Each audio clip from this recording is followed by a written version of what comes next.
Welcome everyone. We are going to be talking about the role of national PWS associations in improving the lives of people with PWS and their families. And to introduce the topic, I'm pleased to introduce Marguerite Hughes. For those that don't know Marguerite yet, she's based in Ireland and has a doctorate in social science from the University College of Cork. Marguerite has held senior and volunteer positions in not-for-profit organisations in sectors including international development, patient support and advocacy, homelessness, and educational advocacy for more than 20 years. Margaret's first child was born in 2004 and diagnosed with Prader-Willi syndrome shortly after birth. Prior to becoming IPWSO's Chief Executive Officer, Marguerite served on the IPWSO board for 6 years, and during the years 2016 to 29 served as Vice President. Marguerite, over to you. So, of course, it's a pleasure to be here. I've participated in many ECHOs as a participant and as a facilitator, but I've never actually spoken before, so today is a new experience for me. As James mentioned, I would like to talk a little bit about PWS associations, why we form them, what roles they fulfill, some concepts that are useful to think about when considering how associations operate, and finally some challenges that come up. The first point I suppose to make is that PWS associations, they don't exist in a vacuum. Rather, they're part of a very large sector commonly known as civil society. So this term is used to refer to a space that is not part of government, but is also directly not part of the market. So the aim of these civil societies actor is not to make a profit, but rather to perform some kind of public benefit. That said, of course, these organisations do collaborate with and share features with both government and businesses too. In the UK, where IPWSO is registered, there are over 200,000 other registered charities. This is in addition to lots of other civil society associations and networks and groups. And of course, the differences between individual associations and actors can be very considerable. One of the largest charities in the UK, for example, is called the British Council, and this focuses on the arts and culture, and it has an annual income of over £1 billion. So clearly this has not all that much in common with, for example, a small local sports club that's run entirely by volunteers. In terms of PWS associations, they can be variously considered patient advocacy groups, rare disease support groups, or lots of other things. And again, although they will have a common interest in PWS, they can differ very significantly from each other in terms of their scale, in terms of their history, and sometimes in terms of the roles they fulfill. For example, IPWSO currently has 41 national PWS associations that form its membership. The largest of these has thousands of members, whereas the smallest supports under 10 families with PWS. So why do we do it? Why do we form PWS associations? In one of the films made prior to IPWSO's recent 30th anniversary workshop, Marina Verbiska from Russia talked about this, and she said that together we can do the world for our PWS kids and adult people much better.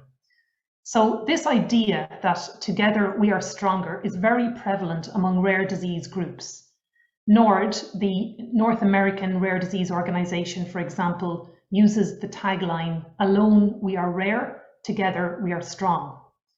Marina's quote also highlights the notion that associations can do things and can achieve things that individuals could not on their own achieve. A second parent in the same film, Dagmar from France, she spoke about Prader-Willi France by describing it as a second family. We are connected genetically too, but otherwise, and we feel understood and supported. So clearly, Dagmar is emphasising the importance of PWS associations as providing a supportive environment. Where I live in Ireland, the idea of finding one's tribe has become very popular in recent years. So this refers to the notion of finding a group where one fits in and where one is understood. And of course, it's premised on an understanding that one's local ecosystem or environment may not understand everyone and may not be supportive. There's a meme on Twitter that on Facebook and social media that many of you may have come across, which I think describes this idea very well, and it's called "A special needs parent fell in a hole." The family member says, "What hole?" One's boss says, "Oh, that's a shame, you can take the day off." The doctor says, "Can you keep a diary of your experiences in the hole?" The department of something says, "We will assess the size of the hole, however, it may take up to 18 months. The local authority says, "Sorry, we don't have enough money for a ladder." A charity says, "Here's a form, fill it in to apply to get on the waiting list for a ladder." And another parent says, "I'm here, I'm coming down there with you, I've been here before, I know how to get out and I won't let you do it alone." I think this desire to find others who understand that the position that we're in is a particularly strong motivator for the formation and the continuity of rare disease groups like PWS associations. But as I mentioned, they don't exist in a vacuum. And while there is virtually no research on PWS associations specifically, there is a great deal of research on civil society organizations, what they do, how they succeed. I'm quoting here from somebody called Lester Solomon, who's carried out work in this area for many decades. And this is quite an old study now. He and his colleagues looked at a very large range of non-profit organizations across the globe, and they identified 5 roles that they commonly fulfill. The first of these was a service role, the idea that they provide services that it would be difficult to supply through the market, perhaps because they are very specialized. They can also fulfill an innovation role. So this is the idea that they can act as an incubator for new ideas and approaches for identifying and solving problems. They also perform an advocacy role by pushing for changes in government or in societal attitudes. They can fulfill an expressive and leadership development role. So, for example, they can give expression to particular ethnic or religious heritages, to occupational interests, to shared interests, music, culture, etc. And they can carry out a community building and democratization role. So I think the idea here is that non-profit organizations can create habits of trust and cooperation that can in turn contribute to a sense of community. In our context, I would suggest that 3 of these roles tend to come most to the fore: the idea of service, the idea of advocacy, and the idea of community building. So as we all know, PWS associations can fulfill and can provide many services. They can provide training to families, to professionals. They can, in some cases, directly employ therapists who will provide therapies to children. Advocacy, similarly, is a feature of most, if not all, PWS associations. There are examples of PWS associations that have successfully advocated for the free availability of growth hormone and other treatments, others that have worked to arrange for the establishment of residential settings for adults with PWS. Community building, I think, is also very important and can happen in many ways. It could be through the interactions that families and others have on the association's social media channels. It could be through in-person meetings at family events or conferences. In recent years, more and more associations are also making a special effort to ensure that there are opportunities for people with PWS to meet with their peers. Gabriella Rasso spoke at IPWSO's recent workshop, and she spoke about the roles that her association, which is recently formed and is in Ecuador, fulfills. So she said, firstly, we can provide training that helps parents, which is an example of a service. Our hopes are to be able to count on the support of government to access free treatment for patients with PWS, which can be considered advocacy, and to be able to help more families in the country by creating a feeling of unity and support, which refers back to the ideal of community building. I think there is one other role we should highlight here, which is the role of research, which many PWS associations are also strongly involved in. I also think we should say and recognise that roles change and evolve. Many associations begin by focusing on services, but over time conclude that they can achieve more through advocacy and choose to concentrate their efforts on that. So I mentioned that there are some concepts that I think are helpful when thinking about how our associations work. The first of these is the idea of legitimacy. And of course, there are many definitions, but one that I like is the right to be and do something in society, a sense that an organisation is lawful, admissible, and justified in its chosen course of action. So when working in our own PWS associations, I think we should be asking ourselves what makes them legitimate, what gives us the right to do what we do or to say what we say. So legitimacy usually involves an element of perception, what people think about our association, and some more objective indicator, whether we are, for example, registered or submit reports on time. So if we are claiming to represent a group, how can we be sure that we are representative? If we are collecting money and saying that we will use it for the benefit of people with PWS and their families, how can we be sure that we are using that money in a way that they would want? If we say, for example, that our association is a national association and is open to all, but we know that only a very small number choose to get involved, then can we still claim to be speaking on behalf of a community, or do we have to continuously clarify that we are speaking on behalf of a small number of people who choose to engage with us? Another concept that's linked and is also, I think, helpful is the idea of accountability. And this used to be and can by some still be seen in the sense of narrow forms of accounting, the idea of accounting specifically to donors for money received and for how it's spent. However, in civil society or in the non-profit sector, accountability usually takes on a broader meaning.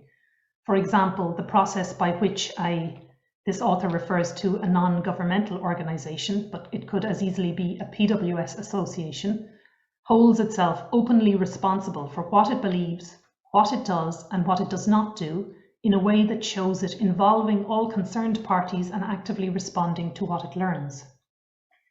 So again, bringing it back to our associations, if we claim to be doing something for the benefit of people with PWS and their families, then how are we reporting back to those PWS and their families? How are we involving them? How are we responding to what we learn from them? Of course, there are many challenges too that deserve mention. The first I would like to highlight is the idea of planning. How much time do we really give to planning, to thinking about these issues, such as who we represent, how we are accountable, what our long-term vision might be? For new organisations, of course, ideally they would begin with a significant period of planning, but I'm not sure that ever really happens because there is always a pressure to do certain things right from the beginning. Even for established associations, how is it decided what is going to be done in a given period of time? Are there traditions that have been established that continue on without anybody really questioning why we continue to do certain things? I'm sure many of you will be familiar with the story of the company Amazon. From the outset, it had a long-term vision, which was to dominate the market. It was founded in 1994. It could have been profitable almost from its very first year of operation, but the investors and those involved decided that the long-term vision was more important and that they wouldn't take a profit until they had got to this point that they could be confident of dominating the market. So it actually went for 8 years without making any profit at all. It was only in 2002 that it listed its first profit. And in one way, Amazon has nothing in common with our little PWS associations. But in another sense, this issue of long-term planning and what the long-term goal is actually very relevant to us. Would we, for example, in our PWS associations, be prepared to forego a short-term benefit, for example, an annual family meeting, to concentrate our limited resources on a bigger or a potentially more useful long-term gain, for example, by focusing all of our time and money on advocating for a policy change in our country? Another challenge, I think, is how we define what the needs are in our community. Who decides what we should be doing? Is it the families who turn up to the meetings, who actively participate? And are they representative of the community? Similarly, when we prioritise work, assuming that we cannot do everything, how do we decide what to prioritise? I think in many cases, for pragmatic reasons, the tasks that are worked on are those that volunteers are willing to work on. So the families who turn up and want to get involved, their priorities tend to be what happens. Now, I understand practically why this is the case, but then there's always a risk that we are neglecting those who need help the most and yet who have the least time or energy to participate. Another challenge I would suggest relates to developing a shared understanding of PWS. What is the story that a PWS association tells about this syndrome? Many years ago now, I was given the task of coordinating the production of a series of films about PWS. They were to be made by families for the general community. The themes were agreed. Some families chose to participate, some families chose not. At the end of the process, some families were delighted with the outcome, and some were genuinely upset at what the films portrayed.